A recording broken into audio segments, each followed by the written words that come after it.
તમે આખો દિવસ મોર મૂકો, જ્યારે મૂકો છો મકાન ત્યારે મોર નથી હોતા, એટલે પારવા ચડી જાય છે. એટલે તમને વિવેક નથી. અત્યારે 6 પછી બધા આવતા હોય. તમે જોયા બધા ત્યારે દાણો નહોતો. પારેઓ ખાઈ જાય છે. હે પારેઓ ખાઈ જતો. પણ એટલે તમને મોરના ટાઈમની ખબર નથી એમ. મોરના ટાઈમ વગર તમે મૂકો છો. શું બરાબર? એટલે મોડે નાખવાનું.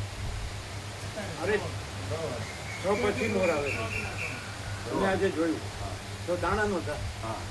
અને તમે પહેલા નાખી દો છો, પારેવા ચડી જાય છે. મોર આવ્યો ત્યારે ઘણા ફરતા હતા 8-10, તો દાણા જ નહોતા. એટલે આખો દિવસ દાણા નાખ્યા કરો અને મોરને મળતા નથી. તમે ક્યારે ક્યારે નાખો? દિવસમાં 3 વાર નાખે, 4 વાર? આજે તો 2 વખત નાખો. 3 વખત તો નાખતા જ. 3 વખત નાખતા. બપોરે નાખતા હતા. તો આજ 2 વખત નાખ્યા. ક્યારે ક્યારે? સવારે ને 4 વાગે. અને અમે પૂછીએ ત્યારે તમે જો એક જ મોર હતો, 2 મોર જ હતા. હા તે તો પછી શું કામ નાખ મૂકો? મોર વગર શું કામ મૂકો? મોર વધારે હોય ત્યારે મૂકવાના હોય. ક્યારે હોય છે મોર વધારે? સવારે ના મૂકીએ બધું. ના મૂકીએ. આ ચાલક આ કુટિલતા છે. અમે કઈ ના મૂકીએ કીધું? એવું નહીં પણ હોય ત્યારે મૂકવાનું. સવારે ચાલાકી કરે. સવારે નહીં હતા. સવારે નહીં હતા. ના મૂકીએ એટલે આરોપ કરવા માંગો છો તમે? એવું નહીં પ્રભુ.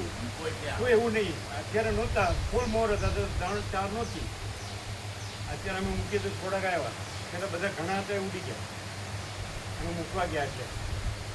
હતા ને વિવેક પ્રભુ?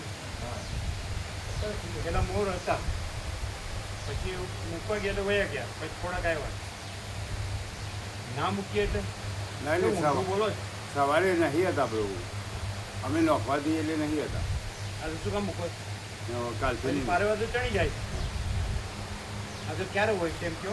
એ જોઈને પછી નોખી ગયો કાલે. હોય એટલે નોખી. ક્યારે હોય તો? એ જોઈએ તારે ખબર પડે. એટલે આટલા વર્ષ શું કર્યું? એ તો પ્રભુ પીવાનો શું ખ્યાલ આવે છે આના હોય. અત્યારે અમને ખ્યાલ આવ્યો? હા અત્યારે આવ્યો બરોબર. હવે તમને કેમ ખ્યાલ આવ્યો? શોધના તો હોય છે બરાબર. હા, તો દાણા નથી તો હું ખ્યાલ આવ્યો તમને? તમને ખ્યાલ આવ્યો હાજના હોય છે તો દાણા નથી તો હું ખ્યાલ આવ્યો? નહીં ખબર પડે. હા હા શોધના હોય એટલે જ નોખવાનું. ત્યારે મોર આવે છે જોવું જોઈએ અને પછી નાખવા જોઈએ. બુટું થઈ ગયું બધું હું ના નાખીએ આરોપની વાત આવે છે. ના ના ના એવું નહીં. નાખવા માટે કોથળીઓ ભરાય એવું નહીં. ત્યારે એટલે હોય જ નોખવાના. હોય એટલે જ નોખવાના. અને ક્યારે હોય? એ તો જોઈને જ નોખી ગયું પ્રભુ. હસી એટલે નોખી ગયો. અત્યાર સુધી શું કર્યું? અમે અત્યારે જોયા, અત્યારે ખાતા હતા તો પછી ચણ જ નહોતું. એ તો પાર્યો ખાઈ ગયો. પછી આપણે 2 ટોકર નાખ્યા કે નહીં? 2 તો અત્યારે પારેવા નથી હોતા તો થોડાક પાછા આવ્યા. પેલા વધારે હતા.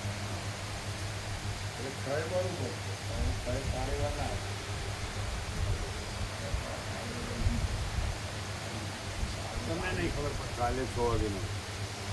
હે? કાલે 6 વાગે નોખી. જોવા નાખવું અને સવારે જોઈશું હસી એટલે નોખી. સવારે જે ટાઈમ દેખાય એ તમે ચાવી ટાઈમ. ક્યાં હોય છે અમને બતાડજો ને ખાલી. ના નહીં તો અમે નોખી. તમે પછી વયા જાઓ, પછી તમે જડતા નથી, ચાવી જડતી નથી.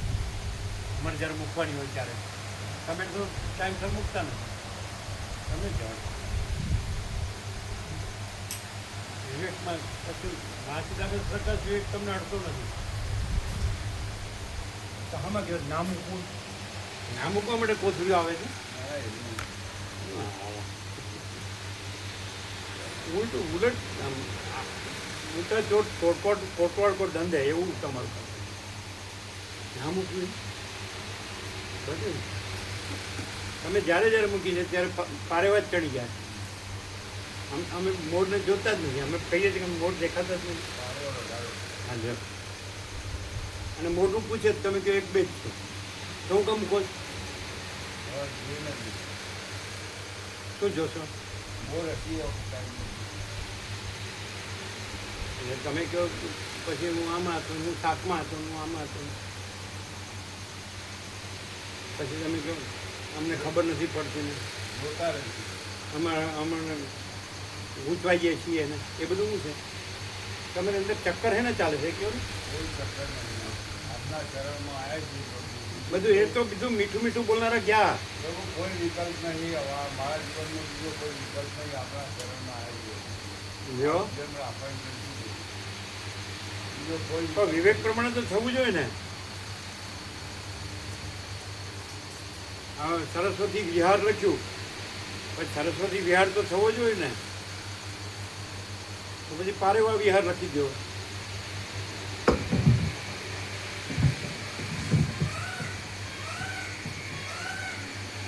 નહીં સમજાય એક વર્ષ તો થવું આવ્યું તો શું થયું શું ધારણા થઈ કેટલું બધું કર્યું બાઉન્ડ્રી કરી પેલા વરાવતાર ઘૂસતા હતા તો પથ્થર મૂક્યા તાર બાંધ્યા પતરા મૂક્યા કેટલું કર્યું વરાવતાનું કર્યું તો પછી એ ચાર લે તો ન કર્યું એ ચણ લે તો કર્યું જ નહીં સરસ્વતી વિહાર ન હોત તો બરાબર છે પછી એક પુત્ર એક મોરને મારી નાખ્યો એટલે બાઉન્ડ્રી કરી સમજ્યા મુકા પ્રભુ પુત્રએ એક મોરને મારી નાખ્યો એટલે પછી રક્ષણ કર્યું બરાબર પછી કન્ટિન્યુઅસ આવે છે ચાર તો પણ એ તો લો હોય ત્યારે જ મુકાય છે ને પારેવા ચડી જાય અમે જોતા જ નથી મોરને અમે મોર દેખાતો જ નથી કારણ કે ચણ હોતું જ નથી ચણ મુકાય છે ફૂલ પણ ચણ હોતું નથી સમજાય જ તમને હા ફૂલ આવી ટોળું આવીને દાણો રહેવાનો નથી અને આને મૂકવાનો ટાઈમ એવું આવડો અને મેં અત્યારે જોયું કે 6 પછી આવે અને પારેવા વહેલા વયા જાય 6 પહેલાં વયા જાય અને મોર 6 પછી આવે હવે એ દિવસે જવું પડે સવારે ક્યારે આવે મોર તમે એટલા દિવસ શું કર્યું આ તો અમને તમે શું સમજાવો કે 7 વાગે આપણે તત્વબોધમાં બેસીએ પછી આવે વાહ એટલે અમે ન જોઈએ ત્યારે જ આવે એમ ન હોય એટલે હવે તો વહેલા નહીં હતા. નહીં હતા. અમે જોઈને જ આવીએ છીએ. એટલે અમે નોકરી લાગી એ વખતે નથી આવતા. તો નખાય જ નહીં ન આવે તો કેમ નાખવાનું કોઈ જોતું નથી આમાંથી કોક તો જોતું છે ને કે મોર ક્યારે આવે વધારે વધારે તમે જુઓ જેટલું તમારો તો રસ્તો છે તમારો તો રસ્તો છે અમારો તો અમે અહીંયા છીએ તોય અમે જોવા જઈએ અને આ તો આજે તમે જોયું કે સાંજે 6 પછી આવે ફૂલ 7, 8, 10 પછી વધારે આવે પણ 4 જ નહોતું પછી મૂકી એટલે ઉડી ગયા પછી થોડાક આવ્યો તો તમે શું કર્યું આખું વર્ષ એને બિલકુલ ખબર નથી પડતી ક્યારે મોર આવે ક્યારે આવે તમે મૂકો છો એટલે ખબર હોવી જ જોઈએ એટલે ડાયાપ્રો મૂકતા હતા એટલે મોર આવતા હતા કે નહીં નહોતા આવતા ડાયાપ્રો મૂકતા હતા આવતા હતા તમે જોતા હતા એટલે બધા અહીંયા રાહ જોતા હતા આ બાણાની અંદર બધા મોર ભેગા થઈ ચણ નહોતું અમે જોયા પછી અમે મૂકવા ગયા બધા ભેગા થઈ અને આમ ફરતા હતા ચણ નહોતું એટલે અમે મૂકવા ગયા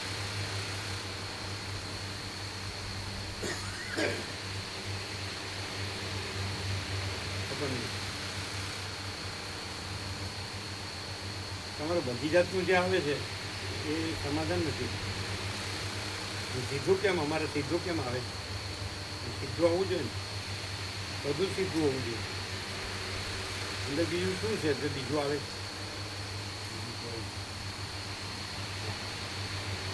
અમને ખબર નથી પડતી અમે ગૂંચવાઈએ છીએ નામ થાય છે શું છે એ પ્રભુ આવા ઈચ્છાથી એવું તો મેં કદી કરેલું નહીં. અમે તો પાવડા ખોરડાડીઓ પકડી ગયું. અમારે સેવા બતાવે કરી જોયું અમને કોઈ બતાવતું નથી ને કરીએ છીએ એવું નહીં થયું. પણ અમને આ હિસાબોમાં તો નામ આવે. હા તો અમે ક્યાં હિસાબો કર્યા તમે કર્યા તમે હિસાબો નથી કર્યા એને હિસાબો નથી કર્યા એમને બધું ખોઈ નાખ્યું છે ભેળું નથી કર્યું? હા, અચ્છા, હવે કરે ને. અમે ક્યાં હિસાબ વગર અમે કાંઈ કર્યું જ નથી, અમારી પાસે ખોટી ખોટી નથી. હા, બધી ચાલાકી કરે બોલવામાં. શું તમારી જોડે એમાં હું મોટું શું દિવ્ય અલૌકિક કાર્ય છે? એમાં હું દિવ્ય અલૌકિક કાર્ય છે? જેનું તેને, જેનું તેમાં શું મૂકા પ્રભુ? જેનું તેને, જેનું તેમાં, એમાં શું ખબર નથી પડતી?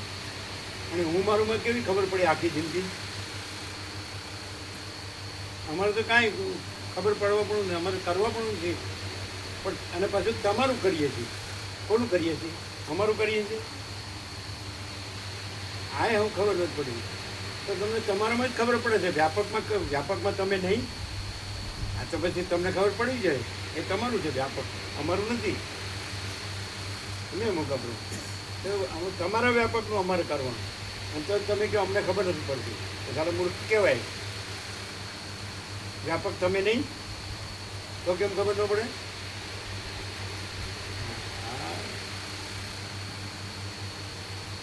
અમુક આપણું વેટ ચોખ્ખો નથી.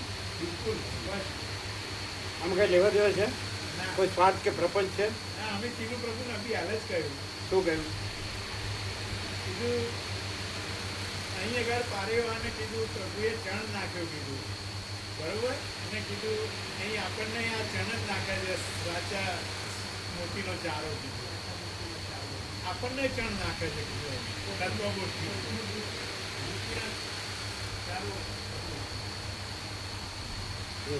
ચણ્યા હોય તો ને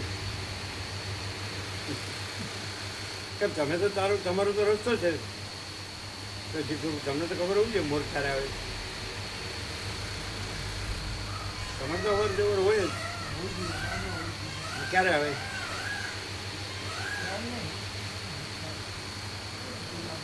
હે? દયા પ્રભુ ક્યારે ક્યારે મૂકતા હતા?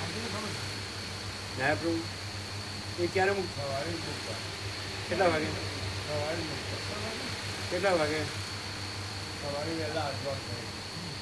અજવાળું થાય એટલે જોડાનો કેટલા વાગે એનો ખ્યાલ નથી. 6 વાગ્યા પછી.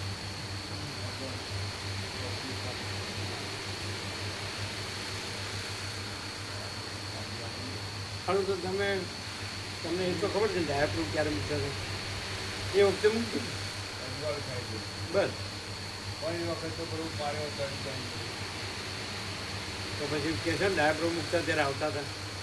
પણ પ્રભુ આ પક્ષીઓને એવું બધું કાયમી એક જ ટાઈમ આવે એવું નથી હતું. લ્યો. અમુક ટાઈમે ચડવાનું હોય તો ના આવું, અમુક ટાઈમ આવું એવું બધું હોય. અને આજ તો અત્યારે સાંજે 8-10 અત્યારે આવું, અત્યારે બદલાવ.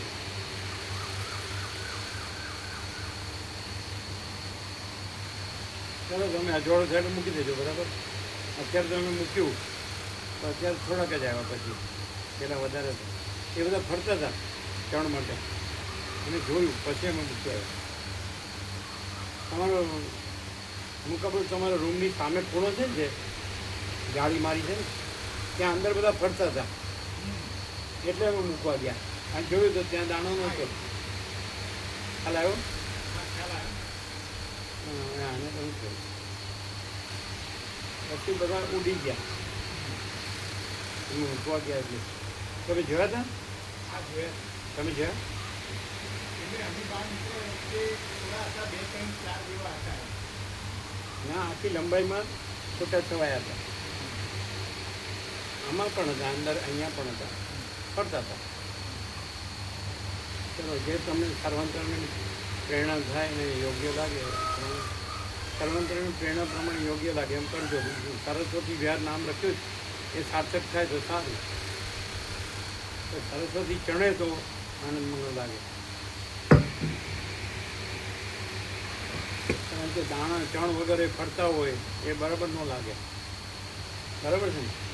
ચણ વગર વિચરતા હોય તો એ કેવું અજીબ કહેવાય. અત્યાર પછી થોડાક આવ્યા પાછા. મેં હમણાં જોયું, યાદ જોયું. હું ચણ મૂક્યા પછી અત્યારે હું આવ્યા તો થોડાક આવ્યા. તો પહેલાં તો વધારે હતા. ચણ નહોતું ત્યારે વધારે હતા. ખ્યાલ આવે?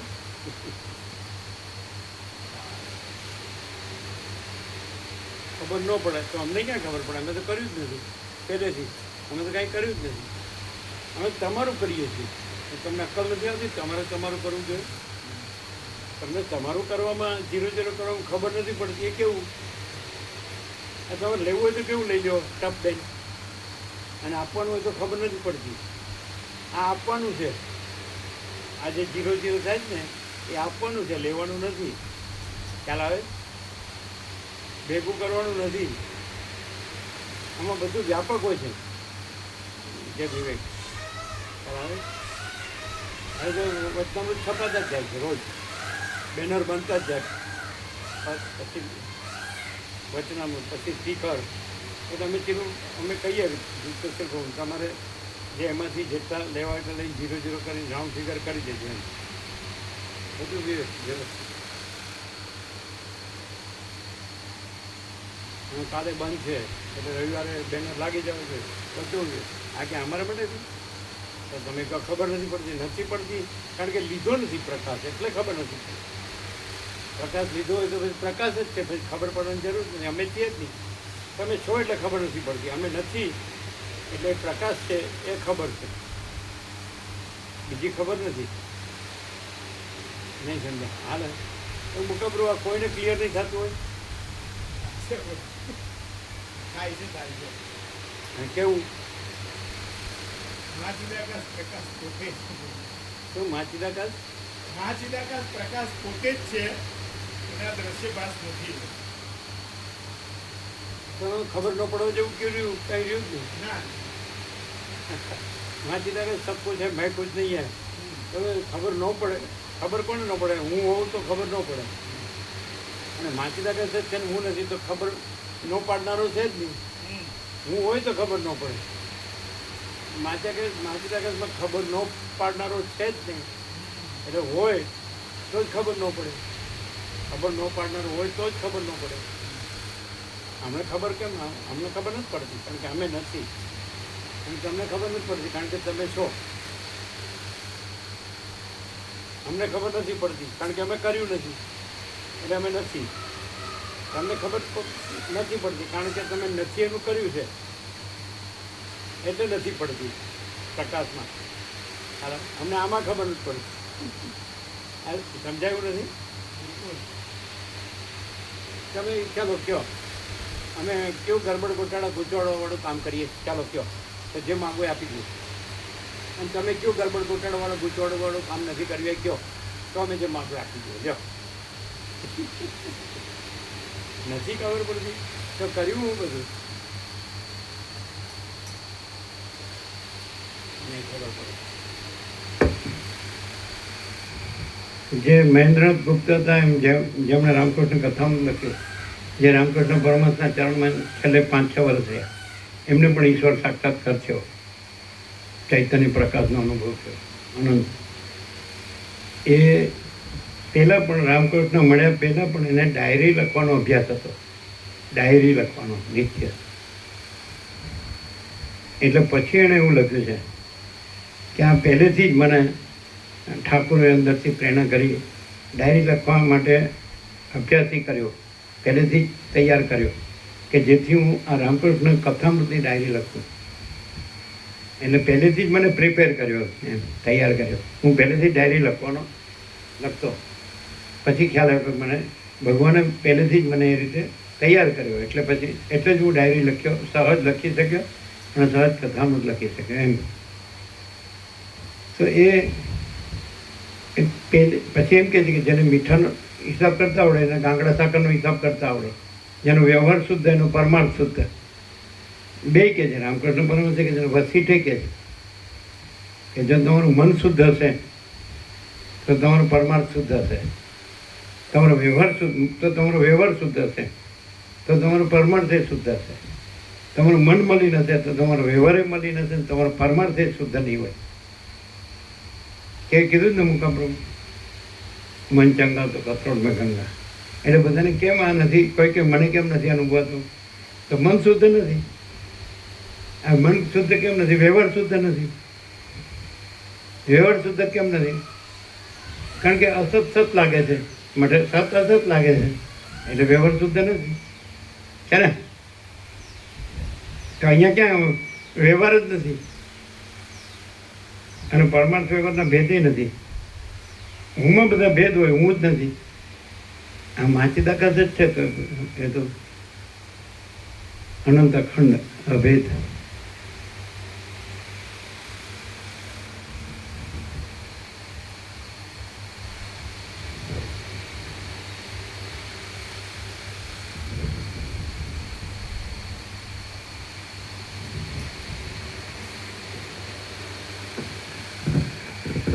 ઓમ બરાબર છે.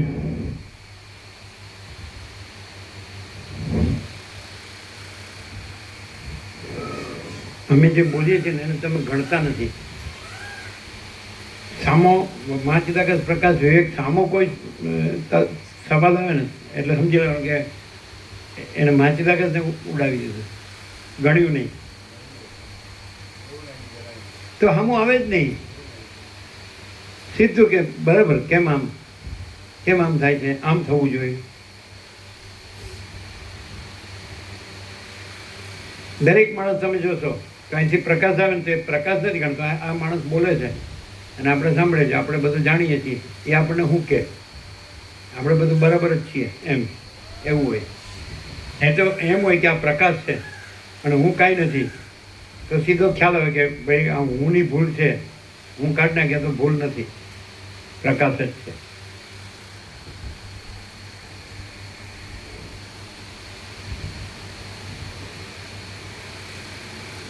પરમ ચિદાકાશ, પરમ જ્યોતિ, અખંડ જ્યોતિ, મહાચિદાકાશ, સ્વયં પ્રકાશ, સંપૂર્ણ પ્રકાશ, પૂર્ણ બ્રહ્મ, અનંત તેજઘન, અનંત ચિદઘન, પરમાકાશ, કેવલ, અનંત, શુદ્ધ, તેજઘન, પરમાકાશ, અખિલ આત્મા, પૂર્ણ બ્રહ્મ, પરમાત્મા, પરમ ચિદાકાશ, પરમ જ્યોતિ, અખંડ જ્યોતિ, અનંત, પૂર્ણ, પરમ ચિદાકાશ, પરમ શાંતિ, स्वयं सिद्ध, स्वयं प्रकाश, स्वयं पूर्ण, स्वस्वरूप, यही सब कुछ है, इसके सिवा कुछ नहीं है. शून्यभास, अनंत कोटि, महाकल्पो है ही नहीं. महाचिदाकाश, स्वयं प्रकाश, संपूर्ण प्रकाश, महाचिदाकाश ज्योति, अनंत, अखंड, अभेद, महाचिदाकाश ज्योति, महातत्व, महासामान्य, महाचिदाकाश, स्वसंवेद्य, सहज निर्विकल्प, महाचिदाकाश, परम कैवल्य, परम शांति, परम चिदाकाश, अनंत, पूर्ण, निरपेक्ष सत्य, अनंत, संपूर्ण, अपरिगी, निर्भ्रांत, निरपेक्ष, वसिष्ठराम, निर्वाण, राउंड 39મો રાઉન્ડ. તો 0-0 મહિને ન રહેવું હોય તો તમે રહ્યો, પણ તમે આમ કરીને પછી તમે ફોટા પડાવવામાં જ રહ્યો તો પછી ના ચાલે. પછી કે મારે પ્રસાદ બનાવવાનો છે, મારે આ કરવાનું છે, મારું કામ હોય છે. પેલા કેમ કરતા હતા ને, પાટણવાળા એકલા બધું કરતા હતા, તો પછી બધું બરોબર જોવું પડે. ભાઈ તમે નથી કરવું 0-0નું, હે જોશો તો તમે જોજો ને એ જોશે. તમે જોશો ને બરાબર, પણ તમે કરજો ને બરાબર. આ મોકા પ્રભુ ભાવિકોની વ્યાપક સેવા છે અને 0-0 પાછું લેવા દેવા નથી. સમજે?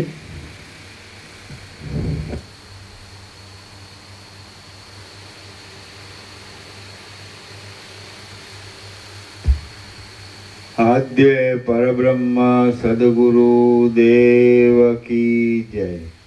ઓમ શ્રી પરમાત્મને નમઃ. સદગ્રંથોમાં શિરોમણી શ્રી યોગ વાસિષ્ઠ મહારામાયણ નિર્વાણ પ્રકરણ ઉત્તરાર્ધ સર્ગ 33મો, પેજ નંબર 1235, 1235. સર્ગ 33મો, ભ્રાંતિના નાશનો ઉપાય.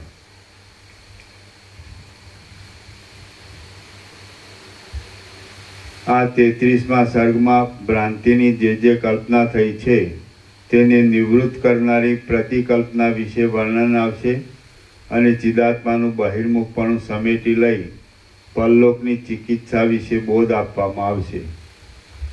વશિષ્ઠ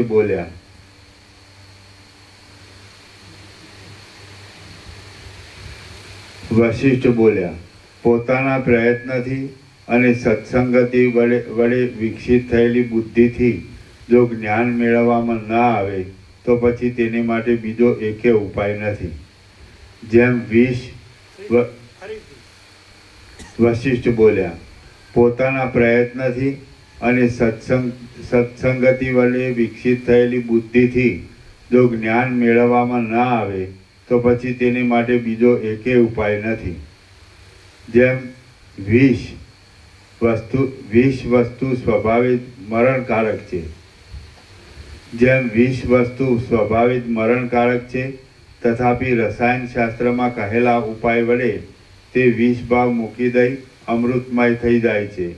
તેમ તમે પોતે જે વાસના, અવિદ્યા, જગત આદિ સર્વ કલ્પી લીધેલ છે તેની સામે શાસ્ત્રમાં બતાવેલી, એની નીચે ટિપ્પણી છે, કલ્પનાને શાંત કરનારી ક્રિયા, વિચાર, વૈરાગ્ય, ભોગ ત્યાગ, વિવેક, દોષ દ્રષ્ટિ ઇત્યાદિનું નામ પ્રતિકલ્પના છે. તથાપિ રસાયણશાસ્ત્રમાં કહેલા ઉપાય વડે તે વિષ ભાવ મૂકી દઈ અમૃતમય થઈ જાય છે. તેમ તમે પોતે જે વાસના, અવિદ્યા, જગત આદિ સર્વ કલ્પી લીધેલ છે તેની સામે શાસ્ત્રમાં બતાવેલી પ્રતિકલ્પના પોતાની મેળે જ કરવામાં આવે તો એ સર્વ પોતે બંધન કરનારો પોતાનો સ્વભાવ ભૂલી જઈ મોક્ષમાં ઉપયોગી થાય છે. જ્યાં સુધી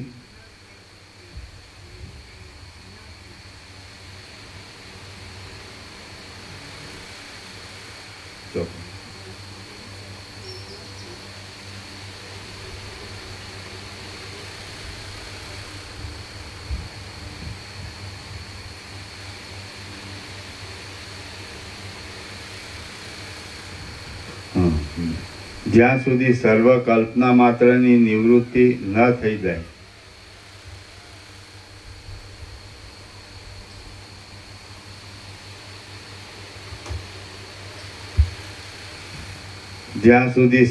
કલ્પના માત્રની નિવૃત્તિ ન થઈ જાય, ત્યાં સુધી જગત, અવિદ્યા, વાસના ઇત્યાદિના સંબંધમાં શાસ્ત્રમાં બતાવેલી પ્રતિકલ્પના કરી જવી. કેમ કે કલ્પના માત્ર નિવૃત્તિ થઈ જતાં અવશિષ્ટ રહેલા આત્મામાં જ નિમગ્ન રહેવું તે મુક્તપણાનું લક્ષણ છે. કલ્પનાની સંપૂર્ણ નિવૃત્તિ વૈરાગ્યપૂર્વક ભોગોનો પ્રથમ ત્યાગ કરવાથી જ સિદ્ધ થાય છે. તે વિના બીજી કોઈ પણ રીતે તે સિદ્ધ થતી નથી. જે પુરુષ બહાર વાણી વડે અને અંદર મન વડે નામરૂપની ભાવના જ નહીં કરતા વાણીનો અને મનનો નિરોધ કરવામાં તૈયાર થઈ રહે તેની અંદર ધીમે ધીમે કલ્પનાનો નાશ વધે જાય છે. એક અહંકારને છોડી દઈએ તો અવિદ્યાનું બીજું કશું રૂપ જોવામાં આવતું નથી. એક અહંકારને છોડી દઈએ તો અવિદ્યાનું બીજું કશું રૂપ જોવામાં આવતું નથી. એ અહંકાર જો નાશ પામે તો પછી બીજી કશી ભાવના જ નહીં ઉઠતા આત્માથી બીજો મોક્ષ પણ કાંઈ જુદો રહેતો નથી. તત્વ સાક્ષાત્કાર થયા પછી પણ જો તમે જગત અને જીવ ઇત્યાદિ ભાવમાં રુચિ રાખી સ્થૂળ દેહ કાયમ રહેતા સુધી થોડો પણ અહંકારનો આધાર રાખશો તો પોતાનું પરિપૂર્ણ આત્મ સ્વરૂપ ભૂલી જવાને લીધે તમે અનેક દુઃખ પરંપરામાં અથડાઈ મળશો. તમે જો અહંકારનો ત્યાગ કરશો તો સર્વ દુઃખની નિવૃત્તિને પ્રાપ્ત થશો, તેમજ પોતાના સ્વરૂપમાં સ્થિતિ થવા રૂપી સિદ્ધિને પણ પ્રાપ્ત થશો. જે પુરુષની દ્રષ્ટિ પાષાણની પેઠે અચળ હોય છે તેની વૃત્તિ બહિર્મુખ થતી નથી. તેની દ્રષ્ટિમાં કોઈ પણ પદાર્થ સત્ય જોવામાં આવતો નથી. તેથી એ દ્રશ્ય વિદ્યમાન છતાં અવિદ્યમાન જેવું થઈ રહ્યું હોય છે. તેવા મહાત્મા પુરુષને નમસ્કાર હો. જેનું ચિત્ત પરબ્રહ્મની અંદર લઈને પ્રાપ્ત થઈ ગયેલું હોય એવા મહાત્મા પુરુષની સ્થિતિ બહાર પાષાણાદિની પેઠે અચળ હોય છે અને અંદર ચૈતન્ય રૂપની પરમ તત્વની ભાવના વડે આ સર્વ દ્રશ્યજાળ શૂન્ય જણાયાથી સમી જાય છે. આ બહારનો દ્રશ્ય પ્રપંચ ભલે હો અથવા ન હો એ વિશેનો વિચાર અહીં કરવાનો નથી, પરંતુ ચિત્ત દ્વારા જો તે તરફ દ્રષ્ટિ જશે તો તે દુઃખની વૃદ્ધિ કરનાર થઈ પડશે, અને જો તે તરફ દ્રષ્ટિ જ નહીં જાય તો તે સુખકારક થશે. એ દ્રશ્ય સંકલ્પનો ક્ષય થતાં ન દેખાવાની વાતનો આધાર ચિત્તની ક્રિયાનો નિરોધ કરી તેને કેવળ બ્રહ્માકાર કરી દેવા ઉપર રહ્યો છે. પ્રત્યેક પ્રાણીને અંગે આ લોક સંબંધી અને પરલોક સંબંધી એવા બે મહાઘોર વ્યાધિ વળગેલા છે. તે બે વ્યાધિ વડે આધ્યાત્મિક, આધિભૌતિક અને આધિદૈવિક વગેરે અનેક જાતના તાપ વડે પીડાઈ જઈ દેહધારી જીવોને મહાઘોર દુઃખો સહન કરવા પડે છે. અજ્ઞાની પુરુષ આ લોકમાં પ્રસિદ્ધ રીતે દેખાતા ભૂખ, તરસ વગેરે રોગો દૂર કરવા ખાનપાન આદિ ભોગરૂપી અધમ ઔષધો વડે જીવતા સુધી પોતાનાથી બનતો પ્રયત્ન કરી જાય છે. બાકી બીજા પારલૌકિક વ્યાધિની ચિકિત્સા ભોગોરૂપી ઔષધ વડે થઈ શકતી નથી. ઉત્તમ પુરુષો તો શાંતિ, સત્સંગતિ અને બોધરૂપી અમૃત વડે પરલોક સંબંધી મહાવ્યાધિની ચિકિત્સા કરવાને પણ યત્ન કરતા રહે છે. જે પરલોક ઉત્તમ પુરુષો તો શાંતિ, સત્સંગતિ અને બોધરૂપી અમૃત વડે પરલોક સંબંધી મહાવ્યાધિની ચિકિત્સા કરવાને પણ યત્ન કરતા રહે છે. જે પુરુષો પરલોકની ચિકિત્સા કરવા માટે ભોગોરૂપી અપથ્યનો ત્યાગ કરે છે અને સત્સંગાદી ઔષધિઓનું કાળજીથી સેવન કરે છે, તેઓ શાંતિરૂપી ઔષધના પ્રબળ પ્રભાવથી પોતાની મોક્ષ માર્ગ સંબંધી મોટી ઈચ્છા પૂર્ણ કરવામાં વિજયી નીવડે છે. જે પુરુષ અહીં નરકરૂપી વ્યાધિની ચિકિત્સા કરતો નથી તે મહારોગમાં સપડાયેલો પુરુષ સત્સંગતિ, સદશાસ્ત્ર આદિ ઔષધ વિનાના નરક, સ્થાવર ભાવ આદિ સ્થાનમાં જઈ શો ઉપાય કરશે? અરે અવિવેકી પુરુષો, તમારું જીવન કેવળ આ લોક સંબંધી વ્યાધિની ચિકિત્સા કરવામાં જ ક્ષયને પ્રાપ્ત ન થઈ જાઓ, પરંતુ તમારે આત્મજ્ઞાન રૂપી ઔષધ દ્વારા પરલોક સંબંધી વ્યાધિની પણ ચિકિત્સા કરવાની છે. આ આયુષ્ય વાયુ વડે ચંચળ થઈ રહેલા પાંદડાના કટકા ઉપર રહેલ જળબિંદુની પેઠે ક્ષણજીવી છે. માટે જેમ બને તેમ અતિ ત્વરાથી યત્ન વડે પરલોક સંબંધી મહાવ્યાધિની ચિકિત્સા કરી લેવી. યત્ન વડે જલ્દી પરલોક સંબંધી મહાવ્યાધિની ચિકિત્સા કરતાં આ લોક સંબંધી વ્યાધિ પોતાની મેળ તરત જ શમી જાય છે. મનુષ્યનું સ્વરૂપ વિચારવા જઈએ તો તે ચિદાત્મા રૂપ જ છે, અને એ ચિદાત્માનું બહિર્મુખ થઈ પ્રસરી જવું એ જ જગત છે. તેને લીધે ચિદાત્માની સત્તા વડે એક સૂક્ષ્મ પરમાણુની અંદર પણ સેંકડો પર્વતોના વિસ્તારવાળું આખું જગત રહ્યું છે. ચૈતન્ય રૂપ આત્માનું બહિર્મુખ થઈ જઈ જે ફેલાઈ જવું તે જ રૂપાધિક બાહ્ય વિષય રૂપે અને કામ સંકલ્પાદી માનસિક અંદરના વિષય રૂપે થઈ રહેલ છે. અને તે નિર્મળ ચિદાકાશની અંદર ભ્રાંતિ વડે જ આત્માના એક વિવર્ત રૂપે અનુભવમાં આવે છે. માટે આ જગતની ભ્રાંતિ સત્ય નથી. એવી રીતે જગત મિથ્યા હોવાથી તેના અનેક વાર પ્રલયો જોવામાં આવે છે, તો પણ જગતરૂપી દ્રશ્યનો કશો પણ નાશ થતો નથી. તેની અનેક સૃષ્ટિઓ નજરે જોવામાં આવે છે, તો પણ કશું ઉત્પન્ન થતું નથી, કેમ કે જગતનું મૂળ સ્વરૂપ વિચારવા જતાં તે કેવળ ભ્રાંતિરૂપ જણાય છે. ભોગરૂપી કાદવના સમુદ્રમાં ખૂંચી ગયેલા પોતાના આત્માને જો પોતાના પુરુષાર્થના ચમત્કાર વડે બહાર ખેંચી કાઢવામાં ન આવે તો તેને નીકળવાનો બીજો કોઈ પણ ઉપાય નથી. જે મનુષ્ય મન નહીં જીતાવાને લીધે મૂઢપણાથી કેવળ ભોગોરૂપી કાદવમાં ખૂંચેલો રહે છે, તે પુરુષને જેમ સમુદ્રની નદી નાળાના પાણી જઈ મળે છે, તેમ અનેક આપત્તિઓ આવી પડે છે. જેમ આયુષ્યના આરંભકાળમાં જ પ્રથમ બાલ્યાવસ્થા જોવામાં આવે છે, તેમ મોક્ષ દશાના આરંભકાળમાં જ પ્રથમ રાગની શાંતિ કરનાર ભોગોનો ત્યાગ જોવામાં આવે છે. તત્વજ્ઞ જીવનમુક્ત પુરુષની જીવનરૂપી નદી જો કે સુખ દુઃખરૂપી અનેક તરંગોવાળી હોય છે, તો પણ કેમ જાણે ચિત્રમાં આલેખેલી હોય તેમ શાંત રૂપે એક સરખી રીતે કશા પણ ગડબડાટ વિના રહ્યા કરે છે, અને તેમાં ક્ષોભ પેદા કરનારો વિષય રાગ હોતો નથી. અજ્ઞાની પુરુષના જીવનરૂપી નદીમાં તો અનેક રુદનના શબ્દો વડે અતિ ભયંકર એવા સુખ દુઃખ આદિરૂપી અનેક તરંગો અને કામ ક્રોધ વગેરે રૂપી અનેક ચકરીઓના કુંડાળાનો જબરો ખળભળાટ જોવામાં આવે છે. જેમ ભ્રાંતિ વડે બે ચંદ્રમાં જોવામાં આવે છે, તેમ ભ્રાંતિ વડે બાળકને વેતાળ જોવામાં આવે છે. જેમ ભ્રાંતિ વડે ઝાંઝવાના જળની પ્રતીતિ થાય છે. જેમ સ્વપ્નમાં અનેક પદાર્થો મિથ્યા છતાં દેખવામાં આવે છે, અને બુદ્ધિ મોહ વડે છવાઈ જતાં જેમ અનેક ભ્રાંતિ જ્ઞાન થાય છે, તેમ અજ્ઞાનને લીધે ભ્રાંતિ વડે ચિદાત્માના વિવર્તરૂપ અનેક સૃષ્ટિઓનો ભાસ થાય છે. ચિદાત્મા રૂપી જળના અનેક તરંગો રૂપે આ હજારો સૃષ્ટિઓનું ભાન થાય છે. વિચાર કરતાં તો એ સૃષ્ટિઓ મિથ્યા રૂપે જ માત્ર ભાસી રહી છે, અને ભ્રાંતિ પુરુષને ભ્રાંતિ વડે તે અનુભવમાં આવવાથી સત્ય ભાસે છે. આત્મતત્વનો બહિર્મુખપણાને લીધે બહાર ફેલાવો થતાં આકાશની અંદર પણ ગંધર્વ નગર આદિ સૃષ્ટિઓ કેવળ ભ્રાંતિ વડે કેમ જાણે સત્ય હોય તેવી અનુભવવામાં આવે છે, બાકી તે ખરી રીતે સત્ય નથી. અહંકાર આદિ વડે અનુભવમાં આવતા સડ ભાવ વિકારોના આકારો વડે અનેક રૂપોને ધારણ કરી રહેલો આ સૃષ્ટિ સંબંધી ભ્રમ ચિદાત્માનું બહિર્મુખપણું થઈ જઈ ફેલાઈ જવારૂપ જળના એક પરપોટા રૂપ છે. સડ ભાવ વિકારો એટલે હોવું, ઉત્પન્ન થવું, વધવું, પ્રકટ થવું, ઘસાવું અને નાશ પામવું એ 6 વિકારો છે.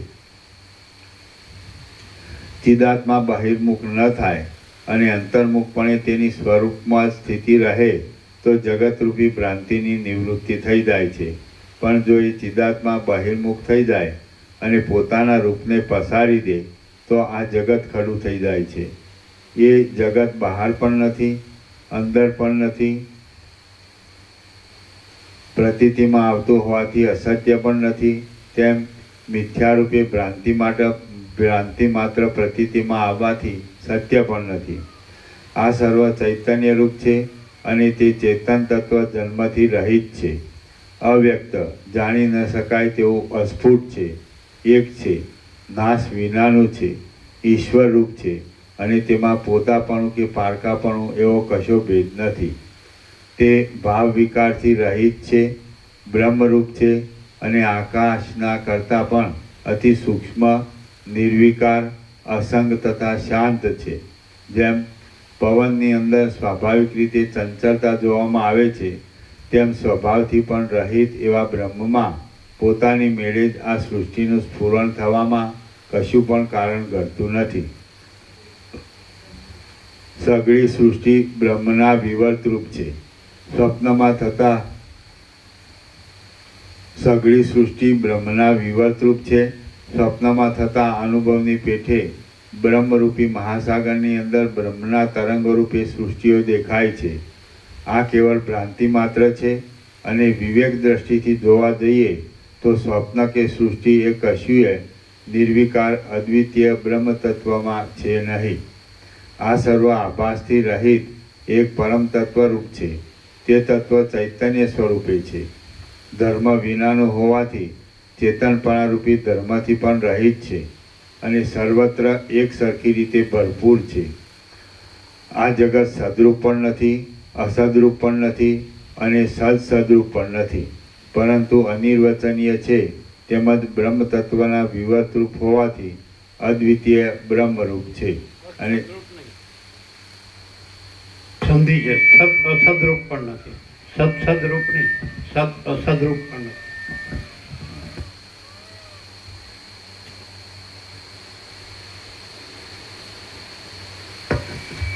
આમ ભેગી સંધિ છે. સદ અસદરૂપ નથી, પણ સદરૂપ નથી એમ ના કહેવાય. સત અસદરૂપ નથી. આ જગત સદરૂપ પણ નથી, અસદરૂપ પણ નથી અને સદ અસદરૂપ પણ નથી, પરંતુ અનિર્વચનીય છે. તેમજ બ્રહ્મ તત્વના વિવતરૂપ હોવાથી અદ્વિતીય બ્રહ્મરૂપ છે અને સદા નિત્ય છે. જે પુરુષ યથાર્થ રીતે વર્તન કર્યા કરે છે, જેના મનમાં સંકલ્પનું સ્ફુરણ થતું નથી અને જેનો આત્મા બહિર્મુખ ન થતાં અંતર્મુખ થઈ શાંતપણે નિર્વિકાર શુદ્ધ બ્રહ્મભાવમાં સ્થિર રહે છે, તેને વિદ્વાનો જ્ઞાનનિષ્ઠ કહે છે. જેના મનમાં જે પુરુષ યથાર્થ રીતે વર્તન કર્યા કરે છે, જેના મનમાં સંકલ્પનું સ્ફુરણ થતું નથી અને જેનો આત્મા બહિર્મુખ ન થતાં અંતર્મુખ થઈ શાંતપણે નિર્વિકાર શુદ્ધ બ્રહ્મભાવમાં સ્થિર રહે છે, તેને વિદ્વાનો જ્ઞાનનિષ્ઠ કહે છે. આ સંસારમાં દેહરૂપ ઉપાધિ વડે યુક્ત હોવા છતાં જે પુરુષને માટી વડે બનાવેલા પૂતળાની પેઠે કશો સંકલ્પ સ્ફૂરતો નથી તથા જીવભાવ સહિત આ આખું જગત એક આત્મ ચૈતન્યમાં જ ઘડી ગયેલું દેખાય છે, તે મહાત્માને વિદ્વાનો જ્ઞાનનિષ્ઠ કહે છે. આ સંસારમાં દેહરૂપ ઉપાધિ વડે યુક્ત હોવા છતાં જે પુરુષને માટી વડે બનાવેલા પૂતળાની પેઠે કશો સંકલ્પ સ્ફૂરતો નથી તથા જીવભાવ સહિત આ આખું જગત એક આત્મ ચૈતન્યમાં જ ઘડી ગયેલું દેખાય છે, તે મહાત્માને વિદ્વાનો જ્ઞાનનિષ્ઠ કહે છે. જેમ સંકલ્પ વડે ખડું થઈ ગયેલું નગર સંકલ્પનો ક્ષય થતાં પાછું જોવામાં આવતું નથી, તેમ આત્મ ચૈતન્ય બહિર્મુખ થતાં સંકલ્પથી ઉત્પન્ન થયેલ આ જગત અને જીવ એ બંને આત્મા ચૈતન્ય અંતર્મુખ થતાં સંકલ્પનો ક્ષય થઈ જવાથી અધિષ્ઠાન ચૈતન્યમાં જ સમી જાય છે અને પાછા જોવામાં આવતા જ નથી. સર્વ દ્રશ્ય જડ પદાર્થોનું કારણ એક પ્રકૃતિ મૂળ અવિદ્યા છે. તે પ્રકૃતિ કારણ વિનાની છે તો પણ સાક્ષી તરીકે તેને સિદ્ધ કરનાર આત્મા છે. તે આત્માનું ધ્યાન ધરવું તેનું નામ મુક્તિ છે.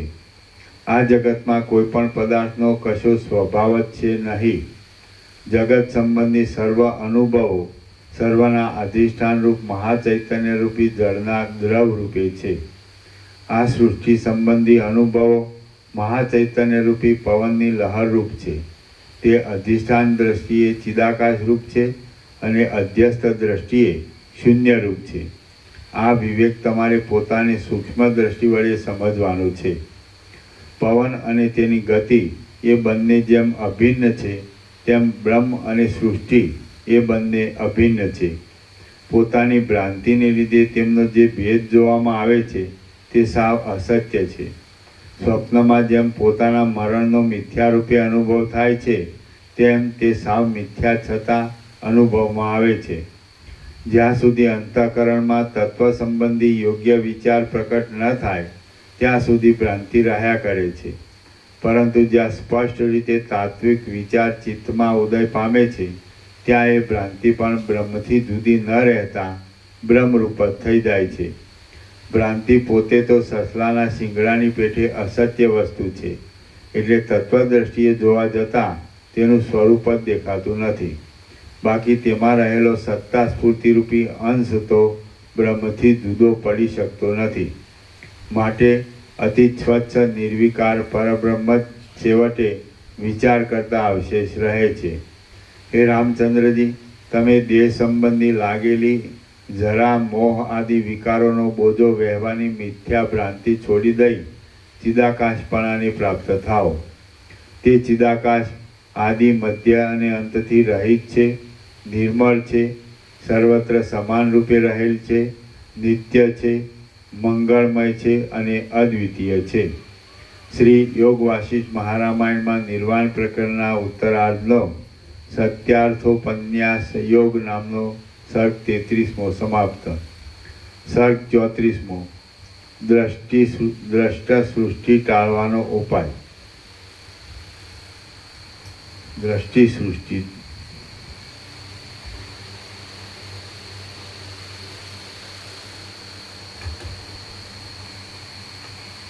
સૃષ્ટિ ટાળવાનો ઉપાય. આ 34મા સર્ગમાં ચિદાત્મા ઇન્દ્રિય દ્વારા બહિર્મુખ થઈ જતા આ સૃષ્ટિ જોવામાં આવવાથી જો એ આત્માને અંતર્મુખ કરી લઈ સૃષ્ટિ તરફ લક્ષ્ય ન આપવામાં આવે તો તે જોવામાં આવતી નથી. એ સંબંધી કેટલીક યુક્તિઓ કઈ બતાવે છે. વશિષ્ઠ બોલ્યા, સુખ દુઃખ પ્રાપ્ત થતાં જે પુરુષનું મન અજ્ઞાનને લીધે તે વડે લેપાય છે તે આ સંસાર સંબંધી જન્મ મરણાદિક અનર્થ પરંપરામાં ઘસડાયા કરે છે. પણ જે સુખ દુઃખના સમયમાં વિવેકને લીધે તે વડે લેપાતો નથી તે જન્મ મરણ આદિ વિકારોથી રહિત અવિનાશી આત્મારૂપ જ છે. આ સંબંધમાં શાસ્ત્રોના વિશેષ ઉપદેશની કશી જરૂર નથી. જે પુરુષની અંદર ઈચ્છાનો ઉદય થાય છે તેને અવશ્ય સુખ દુઃખ આદિ થયા વિના રહેતા નથી. માટે જો સુખ દુઃખની બરાબર ચિકિત્સા કરવા ધારતા હો તો પ્રથમ ઈચ્છાનો ત્યાગ કરો. અવિનાશી પરમપદમાં અમુક હું છું અને અમુક જગત છે એવી ભ્રાંતિ નિર્મૂળ હોવાથી સાવ છે જ નહીં. આ સર્વ શાંત, અવિનાશી અને દ્રશ્યના અવલંબનથી રહિત એવું બ્રહ્મરૂપ છે. જો સર્વ શાંત ચિદાકાશ રૂપ છે તો પછી તેની અંદર વળી હું અને જગત ઇત્યાદિ શબ્દની ભ્રાંતિનો વિલાસ કોણે કલ્પી કાઢેલો છે? અહીં હું પણ નથી, જગત પણ નથી અને બ્રહ્મ આદિ શબ્દો પણ નથી. શાંત એક પરમ તત્વ જ સર્વરૂપ છે. તો પછી કર્તા અને ભોગતા કોણ અને ક્યાંથી હોય? બ્રહ્મ પારમાર્થિક, સત્ય અને આત્મરૂપ છે. તેથી નિષેધ કરવામાં આવતા સર્વ મિથ્યા પદાર્થોના કરતા તે અને સત્ય જુદું નહીં બોલવાનું. પારમાર્થિક સત્ય, પારમાર્થિક સત્ય એમ જુદું નહીં પડવાનું. પારમાર્થિક સત્ય ભેગું.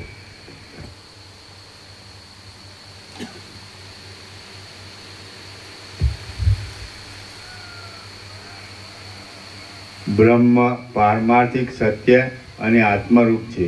તેથી નિષેધ કરવામાં આવતા સર્વ મિથ્યા પદાર્થોના કરતાં તે વિલક્ષણ છે. આથી તેનો નિષેધ ન થઈ શકતા બાકી બીજા સર્વ પદાર્થોનો નિષેધ કરવામાં આવ્યો છે. આમ સત્ય આત્મા જ મારું પોતાનું વાસ્તવ સ્વરૂપ છે અને તે જ બાકી રહે છે. પોતાની પાસે રહ્યા છતાં અંતર્દાન શક્તિ વડે અદૃશ્ય રહેનારા સિદ્ધ પુરુષોનો અને પિશાચાદિકનો વ્યવહાર મહાભયંકર હોય તો પણ તે જેમ જાણવામાં આવતો નથી અને જેમ એક શૈયામાં પોતાની સાથે સૂતેલા બીજા કોઈ પુરુષને સ્વપ્નમાં મહાભયંકર મેઘગર્જના સાંભળવામાં આવે પણ તે બીજાના જાણવામાં આવતી નથી, તેમ આ દ્રશ્યજાળ બીજાઓને નજરે આવ્યા કરતી હોય તો પણ જ્ઞાની પુરુષને જો નિસંકલ્પતાને લીધે ચિત્તમાં સ્ફુરણ ન ઉઠે તો તેની દ્રષ્ટિએ ઉપશમને પામી ગયેલ છે.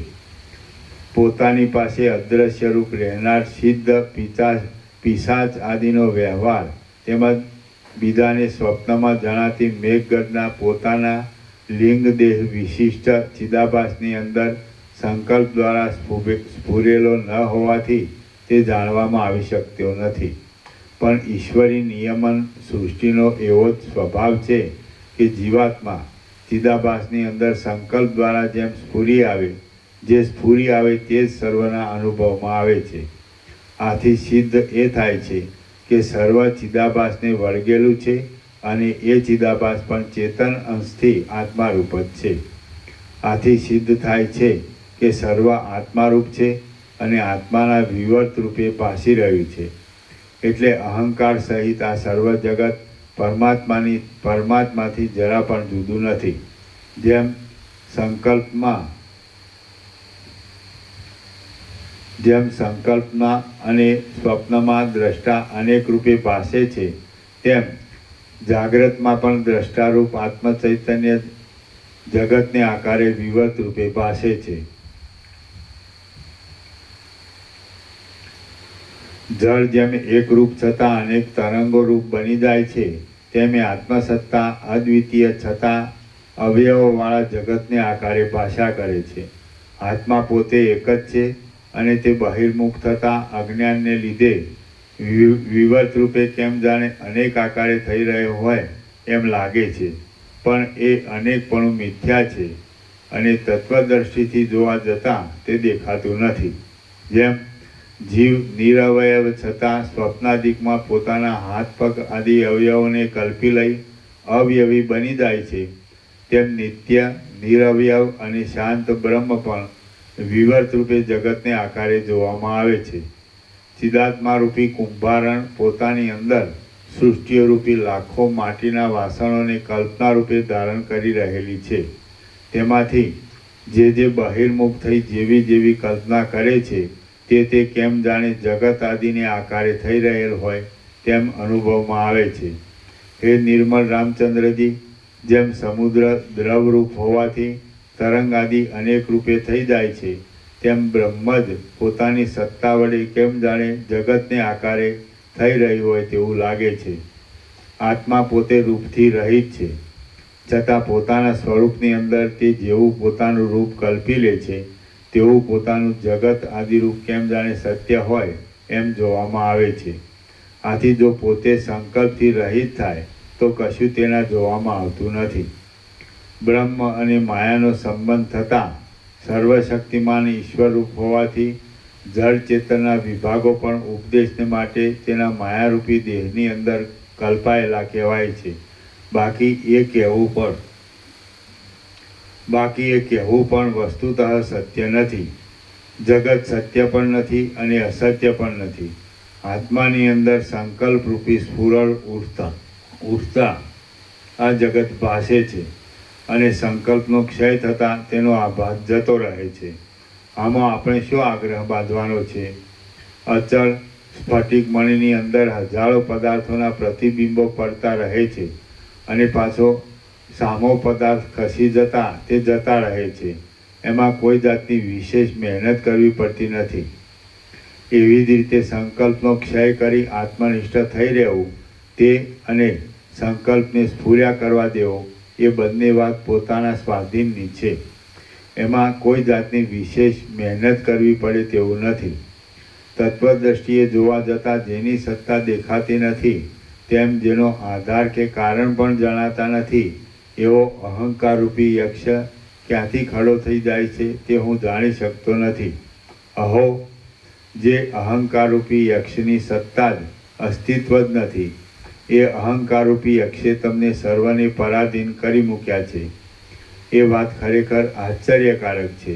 જેમ તિમિર રોગવાળાને નેત્રદોષને લીધે ભ્રાંતિથી આકાશની અંદર મોવાળા મચ્છર આદિના આકાર જેવું દેખાય છે, તેમ ભ્રાંતિને લીધે બ્રહ્મની અંદર પોતાનું સ્વરૂપ જ કાકતાલી એની પેઠે અહંકાર રૂપે ભાસે છે. તમે અને જગત એ બંને બ્રહ્મરૂપ જ છો, તો પછી નાશ અને ઉત્પત્તિ ક્યાંથી હોય? તેથી તેના હર્ષ શોક માટે કારણ કે સ્થાન ક્યાં છે? સાક્ષી ચૈતન્ય પોતે માયા સાથે જોડાય છે ત્યારે તેના સર્વેશ્વરપણાને લીધે આ જગત તેની અંદર સંકલ્પ દ્વારા સ્ફુરિત થઈ ખડું થઈ ગયેલું દેખવામાં આવે છે. પરંતુ જો તે સંબંધી કશું સ્ફુરણ જ ન થાય તો તે જોવામાં આવતું જ નથી. માટે તમને જગત સંબંધી કશું સ્ફુરણ જ ન થાવ. ઉપર કહ્યા પ્રમાણે જગત ચૈતન્ય રૂપ છે. આથી ચિદાકાશ સ્વપ્નમાં સંકલ્પ વડે ખડા થઈ ગયેલા કોઈ નગર રૂપે કાગનું બેસવું અને તાળનું પડવું એ ન્યાયથી અકસ્માત જગત રૂપે ભાસે છે. પણ તેથી એ જગત બ્રહ્મથી કેમ જુદું હોય? જેમ જળની અંદર તરંગાદિક રહેલા છે તેમ વૃક્ષના લાકડામાં પૂતળી રહેલી છે, અને જેમ પૃથ્વીમાં ઘટાદિક રહેલા છે તેમ બ્રહ્મની અંદર સૃષ્ટિ રહેલી છે. નિરાકાર અને નિરવયવ સ્વચ્છ પરબ્રહ્મમાં જે કાંઈ સંકલ્પ દ્વારા અનુભવમાં આવે છે તે ચેતન તત્વના અચિંત્ય પ્રભાવથી ઉત્પન્ન થઈ જાય છે. બાકી અહંકાર પણ શું છે અને જગત પણ શું છે? જેમ પવનની અંદર પવનની સત્તાને લીધે અનેક જાતની ગતિઓ જોવામાં આવે છે, તેમ અવિદ્યા રહિત બ્રહ્મમાં બ્રહ્મ સત્તાને લીધે જગત આદિ અને અહંકાર આદિ ભાવ વિવર્ત રૂપે દેખાય છે. જેમ વાદળાની અંદર વૃક્ષ, હાથી, ઘોડા અને મૃગ ઇત્યાદિકના આકારો જોવામાં આવે છે, તેમ નિરવયવ અને નિરાકાર પરબ્રહ્મમાં અહંકાર અને સૃષ્ટિ ઇત્યાદિ જોવામાં આવે છે. વૃક્ષની અંદર જેમ શાખા હોય તેમ પરમ મંગળમય પરબ્રહ્મની અંદર આ સર્વ સૃષ્ટિ અવયવોની પેઠે ભાસી રહી છે. જેમ વટ આદિ કાર્ય, બીજ આદિ કારણની સત્તાવાળું છે, તેમ જગત પરબ્રહ્મની સત્તા વડે સત્તાવાળું છે. એ પ્રમાણે તમારે તેની ઉપમા સમજી લેવી. આત્મસત્તાથી જુદો જગતનો સંભવ જ નથી.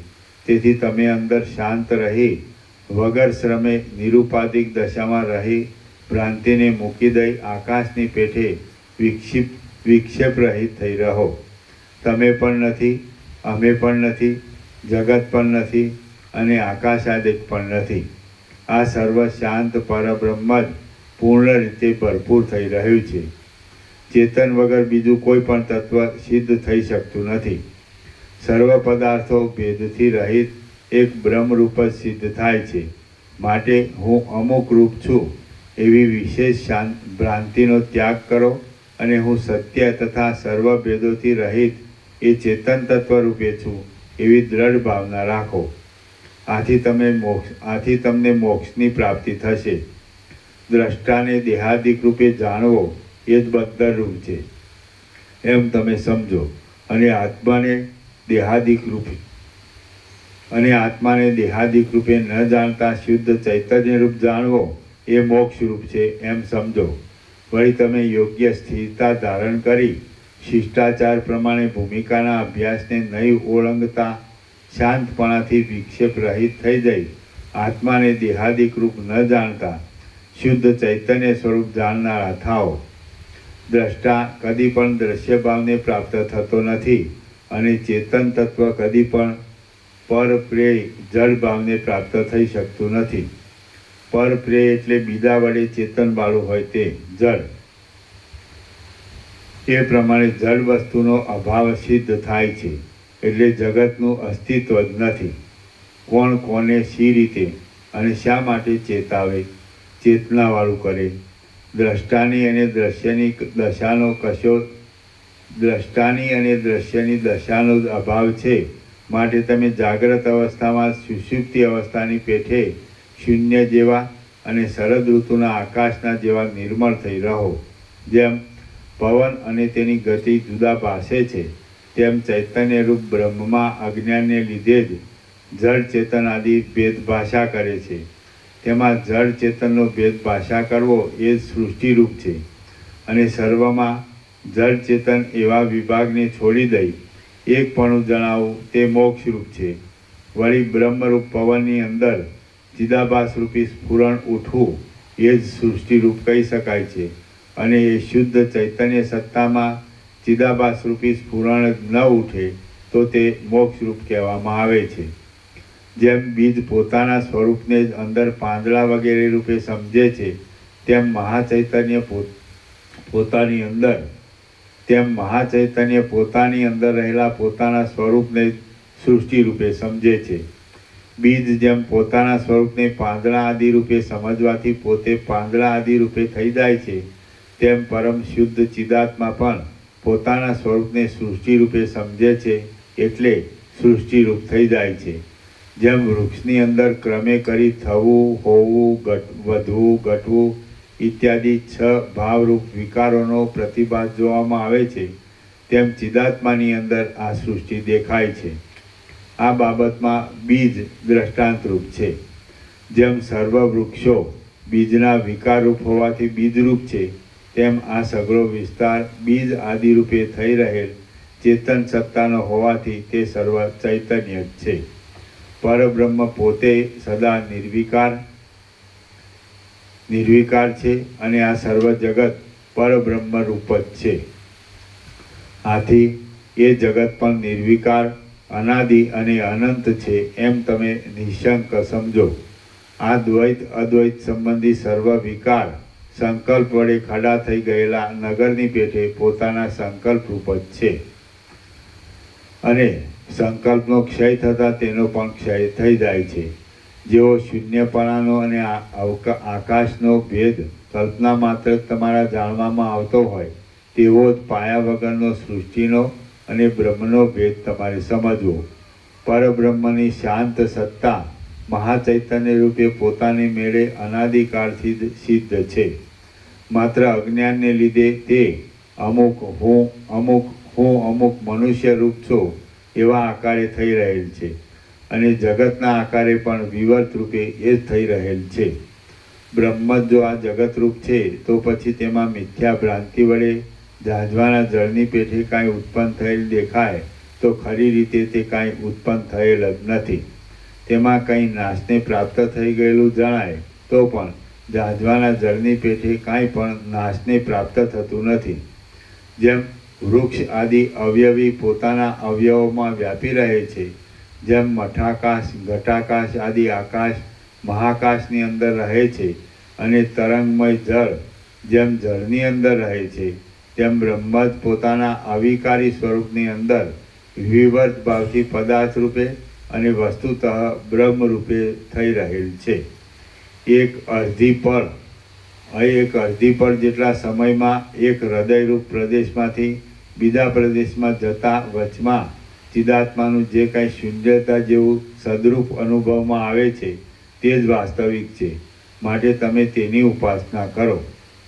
વિવેકી સત્પુરુષો કહે છે કે ચૈતન્યમય આત્માનું એક રૂપ જગત આદિ વિવર્તવાળું છે અને બીજું રૂપ વિવર્તથી રહિત શુદ્ધ કુટસ્થ પૂર્ણ આનંદરૂપ છે. તે બંનેમાં જે વડે તમને પરમ પુરુષાર્થરૂપ મોક્ષ મળવાનો સંભવ લાગતો હોય તેમાં જ તમે એક નિષ્ઠાવાળા થઈને રહો, પણ વિવેક રહિત થાઓ નહીં. શ્રી યોગ વાસિષ્ઠ મહારામાયણમાં નિર્વાણ પ્રકરણના ઉત્તરાર્ધનો પરમાર્થ યોગોપદેશ નામનો સર્ગ 34મો સમાપ્ત. સર્ગ 35મો બ્રહ્મ સ્વરૂપનું વર્ણન. આ 35મા સર્ગમાં આત્મવસ્તુ જગત આદિ પ્રપંચ સહિત અને જગત આદિ પ્રપંચથી રહિત એમ ભાસે છે, પણ તે અખંડ રીતે એક જ છે એવું બતાવવાને બ્રહ્મનું રૂપ સત્ય અને અસત્ય એ બંને ભાવના આભાસવાળું છે એ કહેવાશે.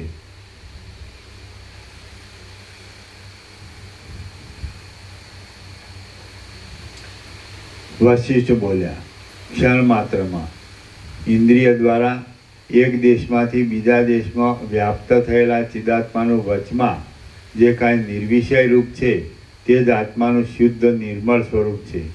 તમે ચાલતા, સાંભળતા, સ્પર્શ કરતા, સૂંઘતા, આંખો મીંચતા અને ઉગાડતા તથા હાસ્ય કરતા સદાકાળ આત્માના નિર્વિષય ચૈતન્ય સ્વરૂપમાં જ એક નિષ્ઠા રાખો, એટલે તમને મોક્ષની નિર્વિકાર સ્થિતિ પ્રાપ્ત થશે. તમે જીવનમુક્ત પુરુષના વ્યવહાર પ્રમાણે અને પોતાના કુલાચાર પ્રમાણે વ્યવહાર કરતા રહેજો, પણ અંદર વાસનાઓથી, ધનેષણા, પુત્રેષણા, પલ્લોકેષણા ઇત્યાદિ ઈચ્છાઓથી રહિત સત્ય, નિરાભાસ અને ચૈતન્યરૂપ પરમ તત્વમાં નિષ્ઠા રાખવારૂપી પરમ પુરુષાર્થમાંથી તમે કદી પણ ડગશો માં. તમે એ વિષયમાં મેરુ પર્વતની પેઠે અચલ થઈને રહેજો. અવિદ્યાનું ખરું રૂપ જ એ જ છે કે તત્વદ્રષ્ટિએ જોવા જતાં તે દેખાતું નથી. જો તત્વદ્રષ્ટિએ જોવા જતાં તેનું સ્વરૂપ નજરે આવતું હોય તો તેને વિદ્યારૂપ જ કહી શકાય. જ્યાં અવિદ્યાનો અસંભવ છે ત્યાં પછી અવિદ્યા વડે થયેલો જળ ચેતનનો અથવા દ્રષ્ટાદ્રશ્યનો વિભાગ તો કઈ જગ્યાએ અને કેમ સંભવે? જો એમ જ છે તો પછી પોતાની અંદર જ તમે સંકલ્પને શા માટે સ્ફુરાવો છો? તમે સંકલ્પને સ્ફુરવા જ નહીં દો એટલે બળાત્કારથી પોતાની મેળે જ શાંતિનો ઉદય થશે. બ્રહ્મ અને જગત એ બંને પરમાર્થ દ્રષ્ટિએ જોતા એક જ છે અને એક છતાં અનેકની પેઠે થઈ રહેલ છે. બ્રહ્મ પોતે પૂર્ણ છે તો પણ અપૂર્ણ જેવું ભાસે છે અને તે શુદ્ધ છતાં અશુદ્ધના જેવું જગત આદિના આકારે પ્રસરી રહ્યું છે. એ બ્રહ્મ તત્વ શૂન્ય નથી છતાં પ્રલય આદિમાં શૂન્ય જેવું થઈ રહે છે. તે શૂન્યના જેવું નિર્વિકલ્પ છે છતાં સૃષ્ટિકાળમાં કેમ જાણે શૂન્યતાથી રહિત હોય તેવું ભાસે છે. વસ્તુતઃ તે દેશકાળ વડે અમાપ છે છતાં કેમ જાણે દેશકાળ વડે તે માપવાળું હોય તેવું થઈ રહ્યું છે. એ પોતે એકરૂપ છે છતાં કેમ જાણે અનેક રૂપે હોય તેવું ભાસે છે. તે અવિકારી છે છતાં કેમ જાણે વિકારી હોય તેવું ભાસી રહ્યું છે. તે સર્વત્ર સમાન રૂપે રહેલું છે અને શાંત છે છતાં કેમ જાણે વિક્ષેપવાળું હોય તેવું જણાય છે. તે સદરૂપ છે છતાં દ્રષ્ટિપથમાં ન આવવાથી કેમ જાણે અસત્ય હોય તેવું છે. પોતાના એક જ રૂપમાં રહ્યા છતાં તે કેમ જાણે બીજા રૂપે જ ખડું થઈ ગયું હોય તેવું ભાસે છે. તે વિભાગવાળું નથી છતાં કેમ જાણે વિભાગવાળું હોય તેવું થઈ રહ્યું છે. તે જડ અંશથી રહિત છે છતાં કેમ જાણે જડ અંશવાળું હોય તેવું દેખાય છે. તે પરપ્રકાશ્ય નથી છતાં કેમ જાણે પરપ્રકાશ્ય બીજા વડે પ્રકાશને પ્રાપ્ત થતું હોય તેવું ભાસે છે. તે નિરવયવ છે છતાં કેમ જાણે તે અવયવવાળું હોય તેવું શોભી રહ્યું છે.